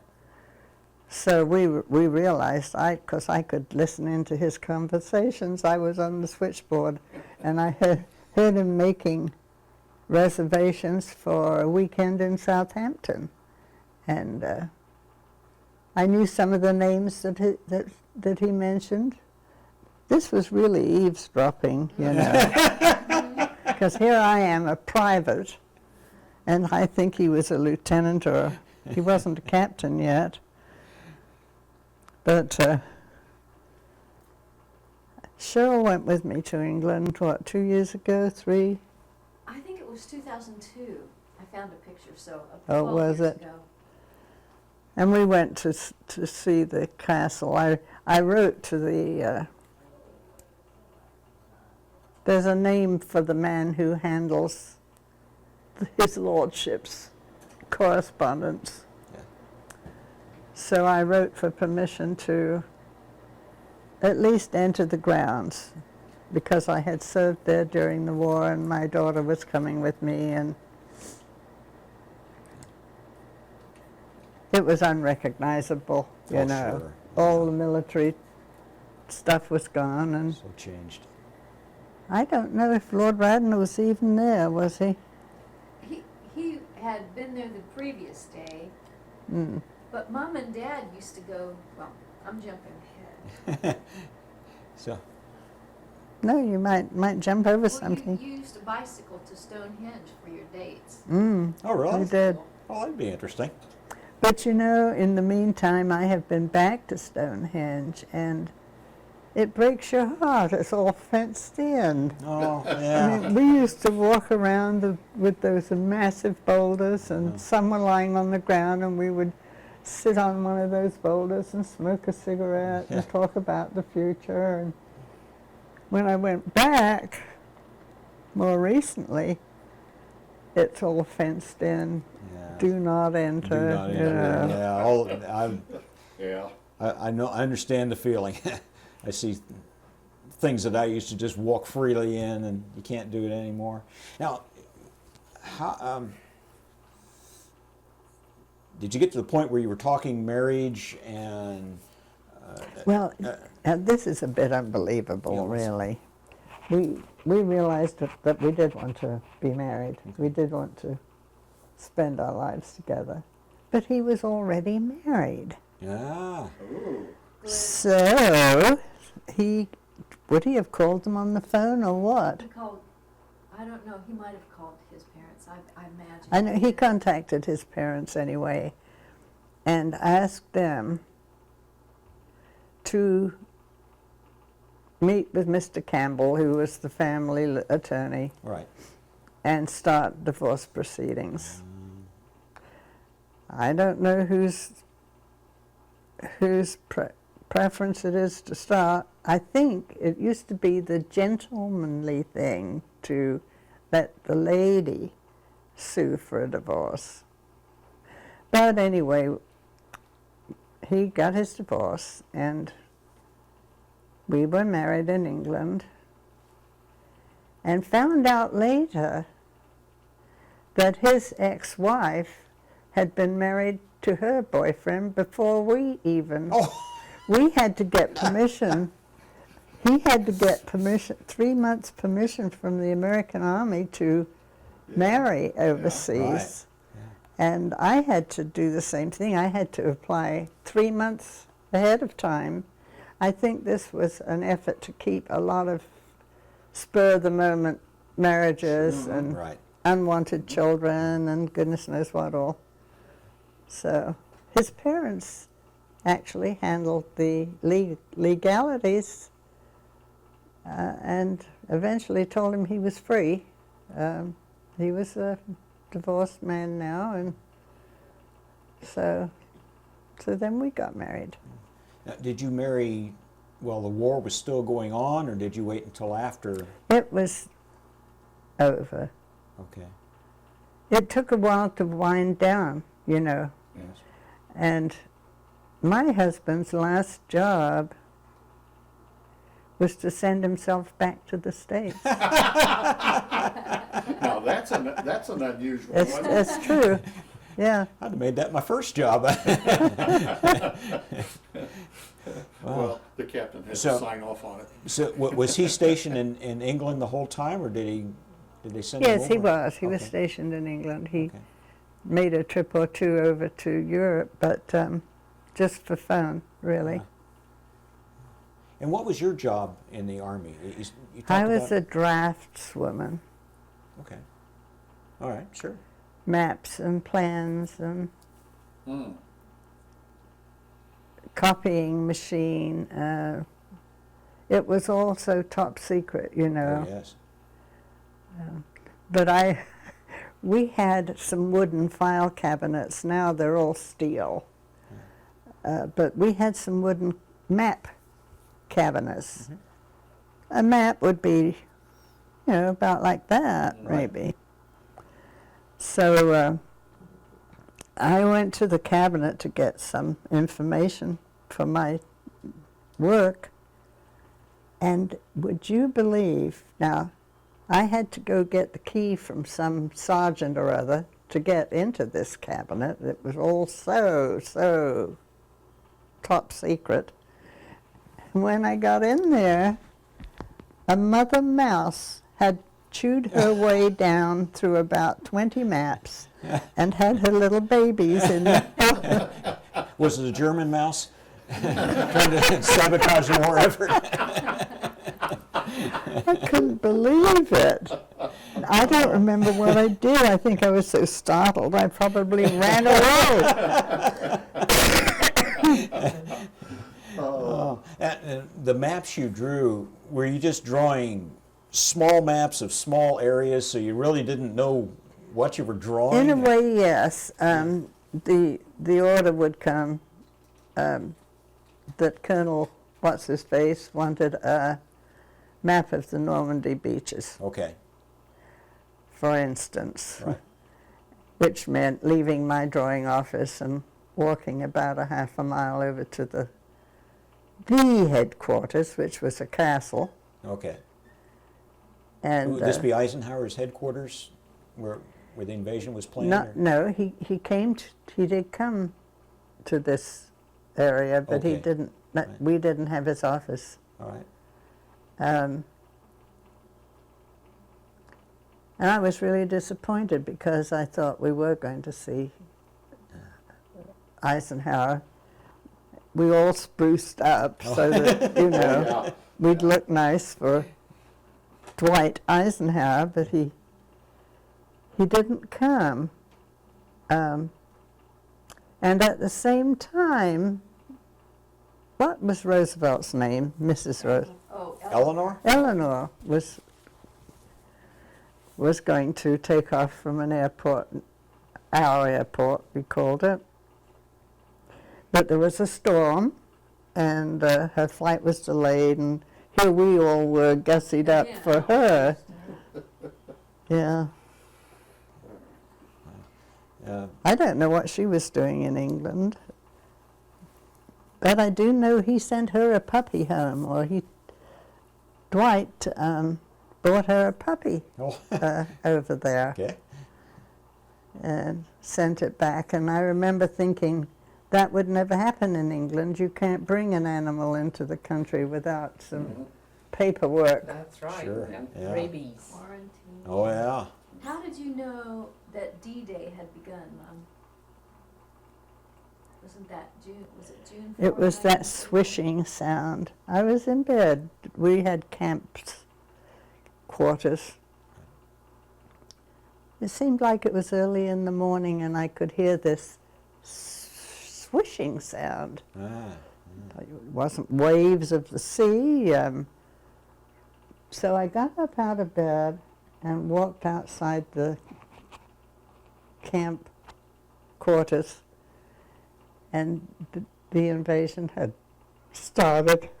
ah.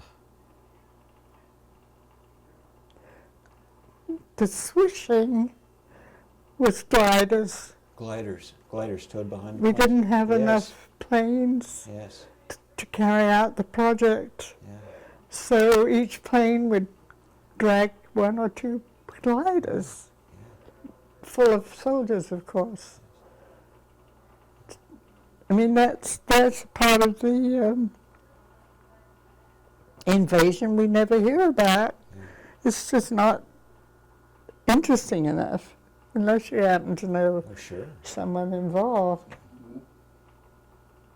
People have a concept that oh, finally it's here, we're going on the invasion, it's a hurrah moment, but it's actually a very empty stomach moment, It really because is. you know those boys are going over there, and an And awful they lot of them didn't are know going to what die they were that going day. to jump into. You Yeah. know, they left the plane by parachute, Yeah. and I guess they came down in some terrible Yes, they did. situations. Yes, they That did. they did. Yeah. St. Louis were the worst. Yeah, but Mom, were you, when Dunkirk was evacuated, were you living on the coast at that time? I was thinking maybe you were in Bracklesham. I know my father didn't know what to do. We had this place at the beach, right. and a London home, and he just didn't know which would be the safest for my mother and me. Well, if they landed, you would be the first people they would see. But if you're away from London, you're not going to be bombed. That's right. So, wow, Yeah. that was a tough decision. But my for them. brother was younger, and he was sent to my dad's sister up in the northern part of the country, which was pretty safe. But it was hard on the kid. I don't think we realized. Well, the evacuation of Dunkirk, that was quite an effort. It just seemed like everybody pitched in with everything that would float and went Yes, over they and pulled those did. fellows out. They did. That was a magnificent accomplishment, even though it was a retreat. It It was amazing. it just showed how people can work together and make things work. Anything that would float Yes, just about went over Yeah. to bring those boys home. yeah. And it was called a miracle because the sea was so calm, I think you Mhm. said. Yeah. Ordinarily, the English Channel's pretty choppy. Rough. Mm-hmm. Well, you suffered losses, but you also saw miracles during that time. When you were making the maps, it was just a map, but at the same time, it had to be in the back of your mind, this is where we're sending men possibly to die. Right. So it was, I don't think we really figured out how costly that was. right. Margo, you know in the old black and white movies, how when they're having a conference, they pushed everything round the maps with these long sticks, the boats. Yeah. I just wondered, did you push them around with a long Yeah, stick? were you in a room like that? I didn't get to push Oh, one. no! Oh, what a shame! I've always wanted to do that. On the day of the invasion, what were you doing on the day of the invasion, June 4th? When they invaded Normandy? Was it 6? It was 6, wasn't it? You heard the swishing sound. You heard the swishing sound and all, but were you assigned to a particular duty that day? I think it was just another day Yeah. that I was in uniform, I remember. It's hard to imagine how secretive everything was. I mean, when my husband and I would have a date, getting to know each other, Sure. we couldn't say what we had been doing Yeah. that day or what we knew we were going to be doing the next day. Loose lips costs, what was it? Lives and ships and everything else. Yeah. Cost lives. Yeah. Yeah. So Could you get me a Kleenex, honey? you finally got to the point where Oh, thanks. where the war was over. The war, Yes. at least in Europe, was over. Was there a big celebration? I mean, what happened? It would have depended on where you were Right. and what you were doing. My husband was billeted with an English family for the reasons I mentioned earlier. All these Canadian and American troops coming into our little country, they had to go somewhere, you know. And my husband was billeted with a couple called Fred and Muriel, and they had 3 bedrooms. Someone would come around to every house before this took place to find out how many people lived there and how many bedrooms there were, so the authorities would know where they could put all these Americans and Canadians that were pouring in. Oh yeah. And so Leo was based with this English couple. I think he was a bus mechanic. And he lived with them like one of the family for some months. And when I got to know him, he took me to meet them. They came to our wedding. I mean, in ordinary times, we would never have met those folks. That's right. That's right. Yeah. It brought down a lot of walls, a lot of social divides, Right. or at least weakened them, I'd say. Yeah, times like that really do open up communications with each other, and we talk to people that we would never even Yeah, look at. it makes you realize how stupid war really is. Yeah. But okay, now it ended in Europe, but for America, it was still going on in Pearl Harbor. in Pacific. Mm-hmm. Was your husband told that he might have to go to the Pacific? No, I think they had a point system going in order to have some sort of system to release all these troops that had been brought into the war, like it or not, you know.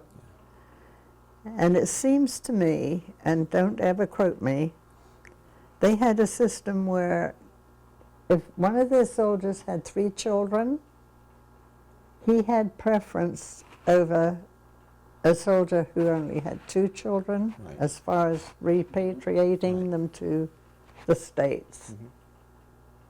They had a system they thought was fair. I don't know how much rank had to do with it. really don't. A lot of it was how long you'd been over there, if you'd been in combat, like you say, the family situation. Right. It was quite a complicated affair to get everybody moved back. So you left England at some point. Was your mother still alive? And Yes, she was very pissed off. I remember. Yeah. But she did come to the States and visit me. Okay. I don't know how many times, a few times. She got to know my in-laws, Okay. and they liked How did me. you feel about it personally? I mean, you're leaving everything that you had known your Oh, I entire didn't life. like it at all. You know, I really felt terrible about it. But my husband said, I promise you this, 1 year, you'll go home, settle down, you know, decide how you feel. So at the end of the year, I got a ticket on the Queen Mary. I think it's probably in there. Yes, Margo still has the ticket, her This luggage was the label. Do you case really? she brought over Yeah. on the Queen Mary. Oh my word! Yeah. Wow. April 27th, 1946, I think the label Wow. says. That you went over on the Queen Mary, your first, Oh, when really? you first went. Yeah. Well, the Queen Mary was turned into a troop ship. All the luxuries were put aside, and it was a troop ship. And my husband happened to be transported on the Queen Mary from the States to England. Oh, he was fortunate. Oh yes. Yeah. Oh, it was plain as it could be. And then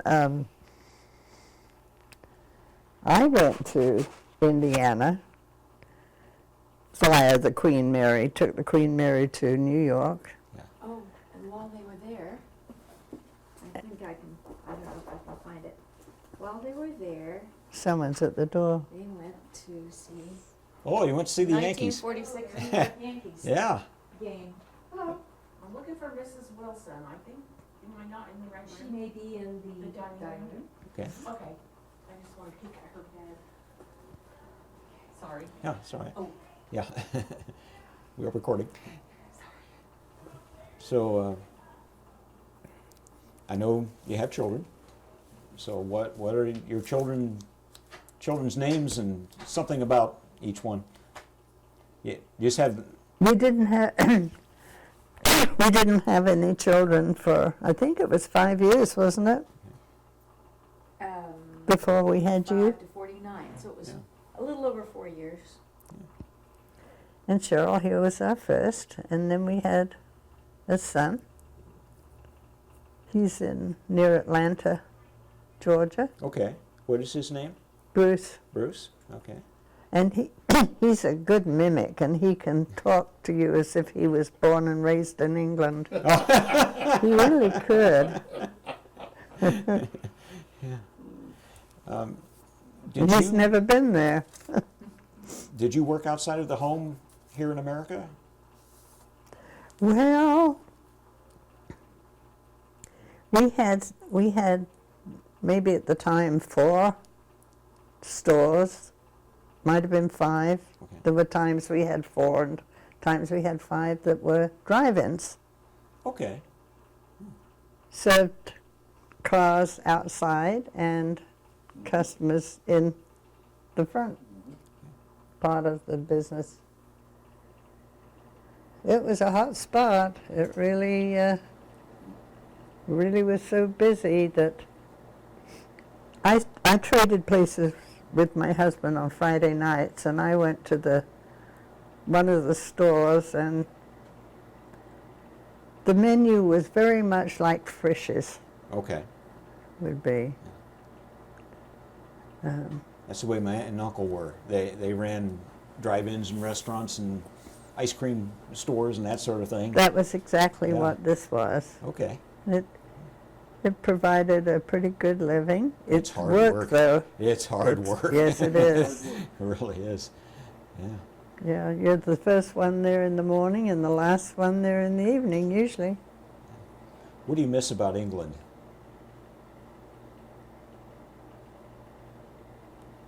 This sort of a comfort factor. Yeah.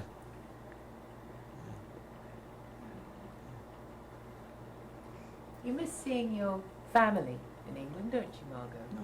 You miss your nieces and your great nieces and nephews. To a degree, but I never got to be close to them That's too, right. because of the age difference, you know. Now, Christine is one of my nieces. She's a makeup artist in the movie business. Oh, really? She's 30-something, would you say? She's No, 50 she's 53. She's 50. 53. Afraid so. But she will catches love you up all to the more. us. It catches up to us. Yes. And when you used to come and visit Michael, you got to know my Lucy very well, didn't Yes. you? Yes. Little Lucy. And of course Becky. Yes. Becky as well. I've been lucky to be able to travel back and forth some, you know, and meet Sue, who was married to my brother once upon a time. Yeah. But I know that when we are watching Downton Abbey, for example, Right. it transports Mom back to, there's a different sort of civility there. There's a lot more of it than there is here. The general conversation is more, less reliant on trite sayings. Right. You know, I think just going into a store, there's a different climate when you shop. Everything's, I think, greener there and gentler. They didn't have minus 17 this winter. We just had rain, and more More rain. rain. Well, we had, Is there anything we know. haven't covered that you want to have on this tape? Is there anything we haven't covered that you'd like to have? Oh.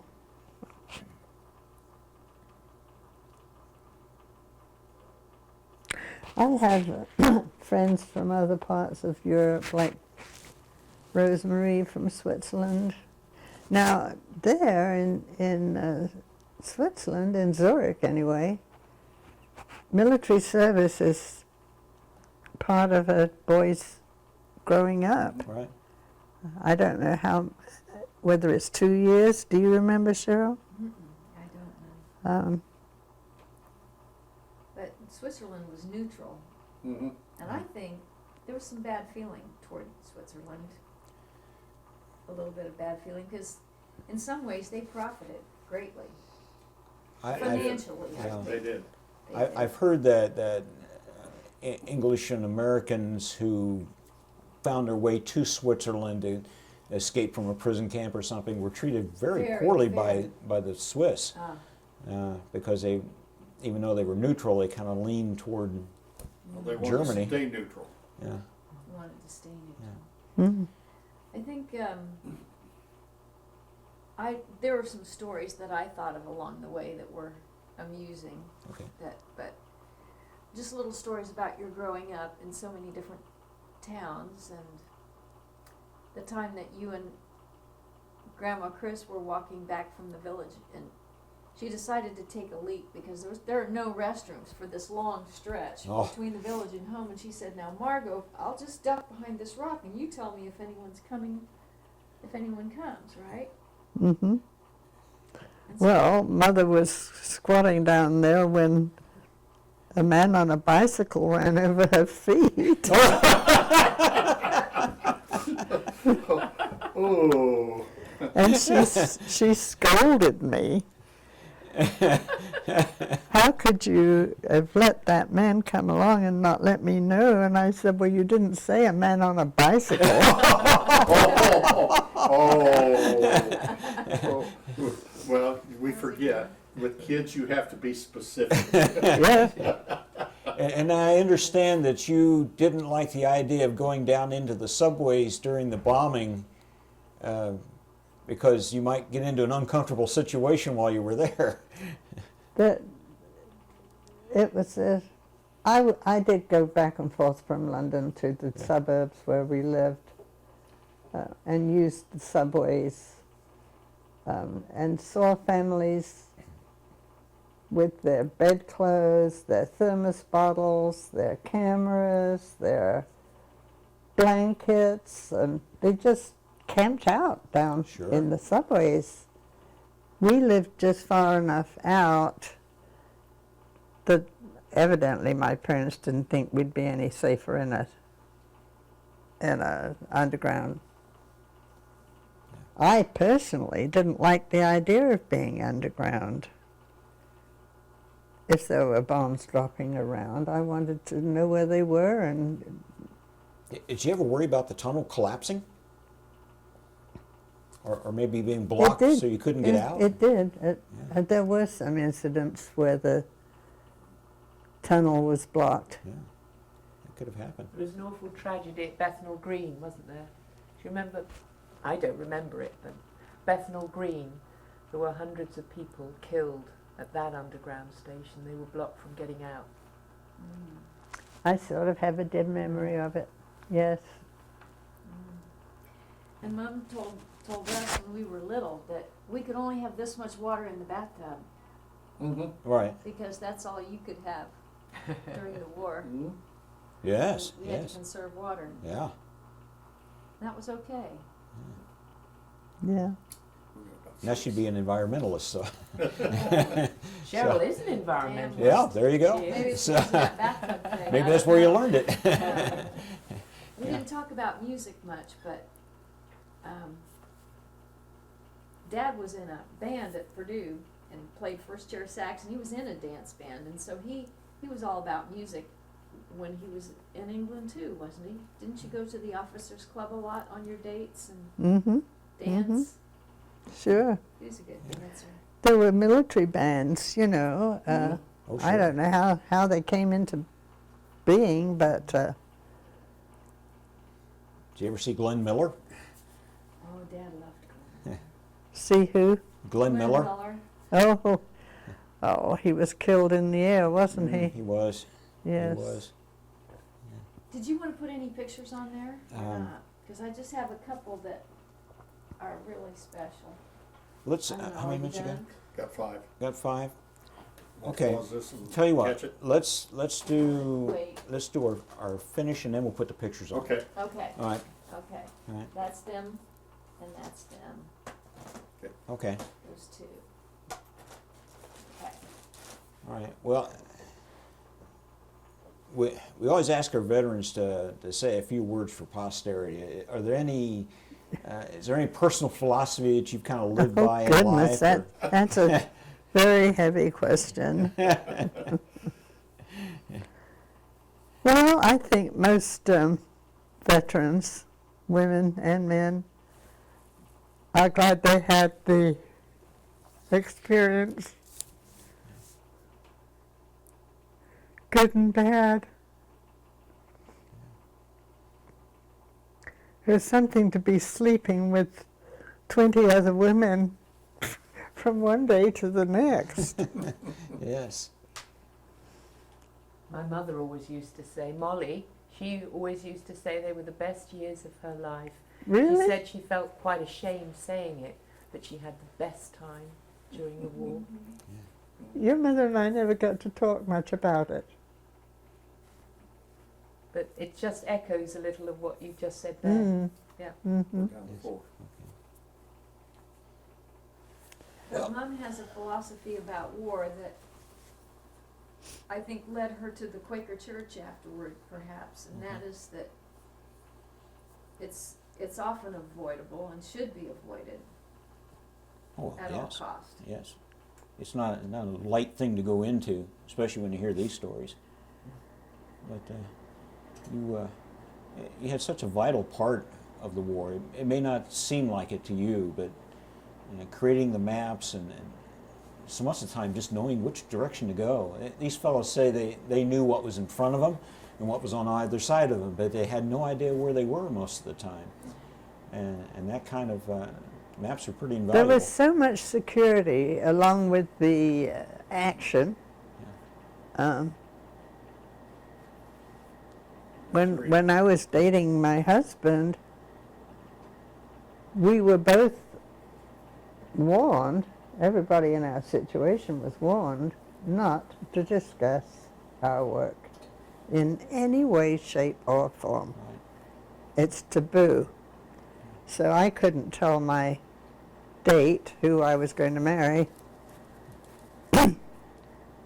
what I had spent the day doing, because if you can picture the Germans wanting top secret information as to the location of airports and the location of subways and all that, they could get it from picking up loose-mouthed Yes, they could. people. Absolutely. We've got two. What was your military unit? What was it called? What was it called? ATS. The ATS. ATS? Well, yes. Auxiliary Territorial Service. Okay. Yeah. All right. You've got your patch. Hadn't heard that one before. Well, We've got one. 1 minute. Okay. There was one scary time. Mom was out, missed the last bus back to camp, and you started to walk home, didn't you, by yourself late at night? Do you remember that story? I don't know which story that is because I did it more than once. This truck came by, slowed down, and started to follow you, and there were two guys in it. Black, big The black African-Americans. guys. yeah. And they asked you if you wanted a ride. So Margo said no, and she just plunged through the hedgerow that was beside the road. It was the dump. It was the trash. It was. She went tumbling down the side of this bank, lost her hat, tore her hose, which she only got one pair a year Yeah. or two, Oh, well, that was a big deal. And the badge that was part of my hat came out. That was what worried me the most because they were strict disciplinarians in the British Army that I served in. And I could have died. I would have just as soon died as gone back to check in for the night at the camp We're down. without my uniform intact, you know. Okay, we're going to stop. We're going to drop another tape in here and put just a little bit of a fit.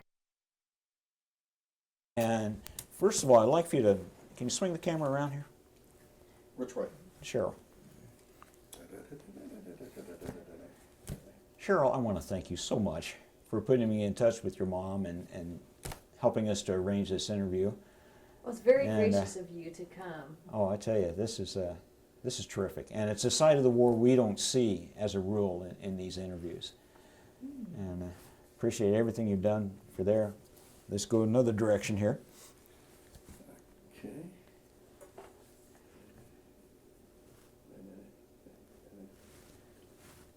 This is Sue. What is your full name? Sue Roth. Sue Rolfe, and you're here. I'm here visiting Margo to help her celebrate her 90th birthday, which was on Monday. Happy birthday! Yeah. And it was just a wonderful coincidence that you happened to be here today, and I could listen to all these wonderful reminiscences that Margo has. Wow. It's such a treat for me, and I shall be able to go home and tell my daughter Lucy and Becky and Christine all about what I've heard. Yeah. So I'm so thrilled I've been here. It's been wonderful to be with Margo. Okay, and well, thank you for your insights. You've added to this as well, and some things that we weren't aware of. Now, if you go back to Margo. And the finishing capper is PFC. Also, I want to thank you for your service and for this interview. I Thank really you. appreciate you giving us this time. I knew this would be a good interview. And this is Margo and Leo. Margo and Leo when they were dating, Okay. living in Salisbury at the time, in 1944. Okay. Another picture of the same time when Dad was Oh, that's a on good duty. one. I like that. Dad's got he may have his captain's bars on. I don't know. What, is he sitting at a desk? Let me get close. Okay. Yeah, can you reach it? I'm losing the focus on it now. Okay. Looks like they're kind of finishing up. I'm not sure.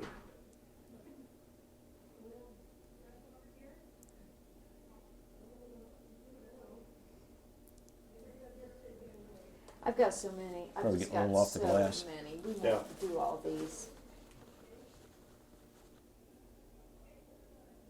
Okay, go. Okay, and what's the story here? Well, in 1955, Grandma Nina, bought a cottage on Secrest Lake for the families to go through the summer. We shared it with our cousins, and that was our first boat. Dad called it the Flying Tub. There's Margo on the bow with Bruce and I. There were happy times at that cottage. Could have used that at Dunkirk. Could have. Probably did. Yeah. I'm sure they did use some like that. Oh, gotta get this one. Gotta Okay. get this one. Raise it up, down, what? I've got Come, so come many. towards me. Tip it to the, I don't know no, if we back. need Okay. to Back, get back, them back. all. Tip it. Yeah, you gotta tip it just to get the light on it. There. I can't tell. Back. Here we go. Now I've got it. Okay. It's coming in. It's just I can't read the monitor over I here. don't know if it's going to be very good quality, but That's great. That is great. that could be for Lucy. Okay, go. Okay. Say she's about 4 years old in this picture. Yes, posing for the photographer.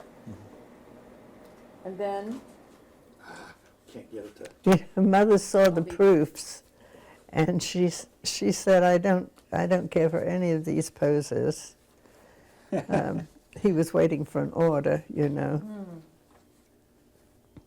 yeah, He said, I can't make a silk purse out of a on the front of the book I write at some time. She say she's about 14 here. I think so. Yeah. doing what? It was another posed picture for the camera.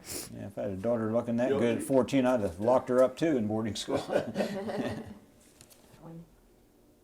I'm gonna take that one home with me. Look at the difference a couple of years make. I mean, she Uh-huh. good-looking kid back then, but she's really good-looking. And that's when she just had babies. No wonder you had that teacher messing with it. Yeah. And I think Okay. Now this It is took when, clothing coupons to buy that black suit I'm wearing. Cheryl, when was this one? I'd say Mom's about 19 or so in that picture. Michael was living with Aunt Doris at that time. And I think that was, no, I Okay, don't know And this what is time. the patch on your uniform that you wore. Yeah. And I think he lived there for a while. This is sort of cool. Yes, that's Christ, that's wonderful. Isn't that wonderful? okay, and this was the first car. Yeah, that's the one I was After looking the for. States, Woo, this back Yeah, is in the hot. first car when they got back in the States. That's at 4407 South Washington. Oh, yes. I think that must have been the era of the really hot movie stars in Hollywood. Mom's posing. Okay. Now this was when? Oh gosh, we were living at 4407 South Washington and hadn't been living there very long, so that was in the mid to late 50s. I don't know the exact date of that shot. That's all gone now. That's Indiana Wesleyan University. Oh, Right there, that's that Wow. very spot. They're building a seminary there. Half done or are doing or what? And then there's that big one, Michael. And of Lucy and Becky and Christine, who I have referred to, Okay. and who I'll be taking all these stories back to England. But there he is with Margo and his mother, Okay. their mother rather. Okay, now, left to right, let me make sure I get this. Left to right, who do we have here? To the left is Margo, That's right. and And then Michael. Michael, Sue's husband, My husband. and Chris on the right, Margot's mother, and Michael's mother. Okay. That was a special occasion of some sort. Yeah, I think he had just. you're past ready, aren't you? Yeah, well, pushing Well, you we pretty could hard We're here. just finishing. Yeah, we could have lunch out in the, they call it the garden room, or we could just eat in here. Are you ready to lie down, maybe? Tell us what you'd like to do. Your tray's here. Corey brought your lunch in, so it's here. Oh, he did. Yeah, it's here.